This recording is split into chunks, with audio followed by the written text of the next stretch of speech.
how to add 0 in front of mobile number in Google Sheets in 2025. So hey everyone, welcome back to the channel. So first off, let's open a blank spreadsheet, and then we just have to select a space like this one.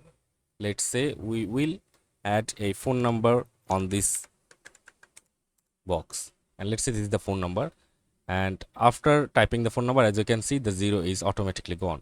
So what you can do to prevent this or get the 0 back to your number, you can just add a apostrophe before the 0 and then type the number. As you can see, I have typed it, and if you get onto the another box, as you can see, the 0 is already there. And there's another method how you can add the 0 or keep the 0 before your phone number. So you just have to click on the format from here and click on number section and click on plain text, and after that, in this box, if you type the number here, as you can see, the number is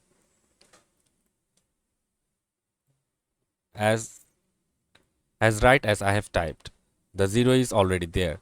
So these are the two options to keep the 0 before your number in spreadsheet. See you on the next video, guys.